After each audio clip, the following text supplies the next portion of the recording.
Mark Warner, Democrat of Virginia. He's on the Budget Committee. And down in Columbia, South Carolina, Senator Lindsey Graham.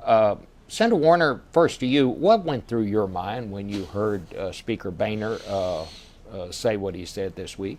It felt like Groundhog's Day. You know, we saw what happened when the Speaker last year played, in effect, debt ceiling roulette. He almost blew up the whole economy.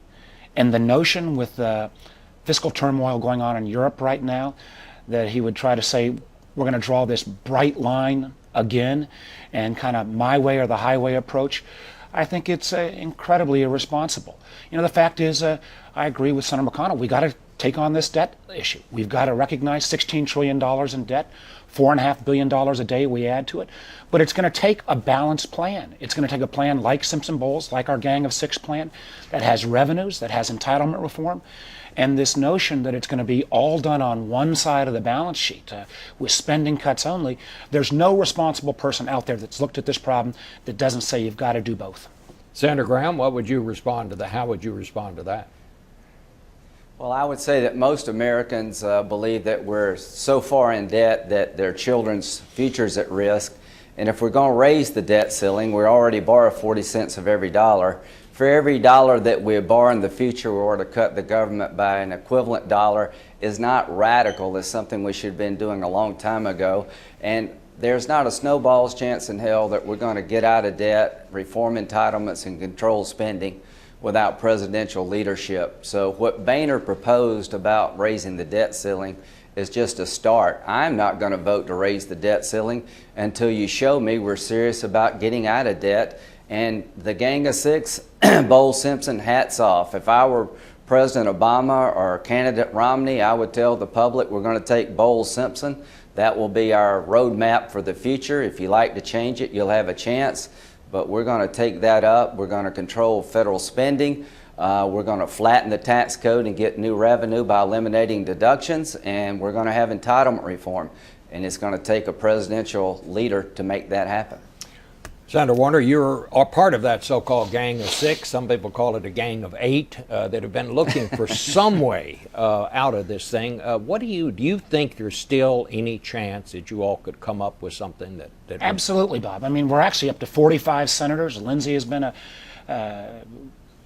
suggesting and helpful as well, and we've over 100 members of the House. I think, we know that it's going to require reform of the tax code that's going to generate additional revenue. It's going to require changing our entitlement program so that there will be a Medicare and Social Security 40, 50 years from now. It's going to require putting some defense spending cuts on the table as Simpson-Bowles laid out. And we're still at work at this. And what we're going to need, and whether this moment comes in the lame duck session or the first quarter of next year, it's going to require all of us kind of shoulder to the wheel and being willing to kind of take off our Democrat and Republican hats and put our country first. Do you think anything could actually happen before the election, Senator Graham? Not Honestly. really. The president, no, I really don't, Bob. The president's last three budgets have gotten 0 votes, and our Democratic colleagues haven't voted for a budget since April 2009. So I don't see a breakthrough. But in the lame duck, we'll have an opportunity to take the Gang of Six idea, Simpson-Bowles. But for the campaign itself, I think both candidates for president should be asked, would you take Simpson-Bowles as a roadmap to fiscal sanity and pledge to try to implement parts of it and bring it to the Congress for a vote? I would love to hear both of them say yes.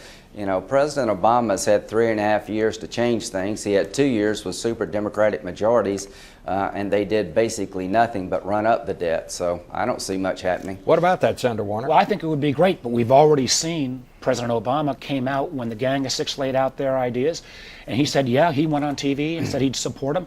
That probably cost us some votes amongst Republicans in the House. What I'm concerned about is Mitt Romney's position, which during the Republican presidential nominating process, where he said he wouldn't even take a deal that had $10 in cuts for $1 in new revenues. Reaffirming that position drives us right into the fiscal ditch. Dan Balz had an interesting piece in the Washington Post this morning where he said there are a lot of big issues on the table, but he said the biggest issue is not being addressed, and that is simply this: can Washington actually govern? I think it's a very fair question and a pertinent question. What's gone wrong, Senator Warner? Well, I do think this issue around debt and deficit has become a proxy for whether our institutions can still function. Because we're not going to get to any other issue until we can, in effect, figure out what our balance sheet looks like. What's our long-term tax code going to look like? What's our entitlement programs going to look like? And I think that there is a real sense amongst most members we got to get it fixed. And I think there's actually a lot of common ground. There is no institutional support, though, in Washington for people to do the right thing. Matter of fact, all of the interest groups are very much opposed because it's going to mean changes to the tax code. It's going to mean changes to the entitlement programs.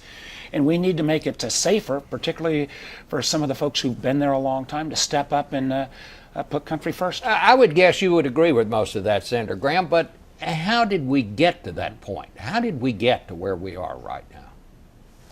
Well, we had a new president in 2008 that ran on hope and change, and he had a real opportunity for 2 years with super Democratic majorities to do what Mark said: control federal spending, reform the tax code, and do something about entitlements. And here we are in this election. Nothing's happened but more debt, more spending, and out of control entitlement spending. Here's what I would say is good news. Republicans have crossed the Rubicon on revenue. We don't have enough money in Washington. We're historically low in terms of revenue collected, but nobody wants to increase taxes. What Mark and the Simpson-Bowles committee did said flatten the tax code, get rid of all deductions, but to take most of the money to buy down rates so we'll have an entrepreneurial economy, and put some of the money on debt. Republicans have said in the past all the money from eliminating the deduction must go to reducing taxes. Now there's a group of us that say that if you take $4 billion away from the ethanol producers, because that's unfair,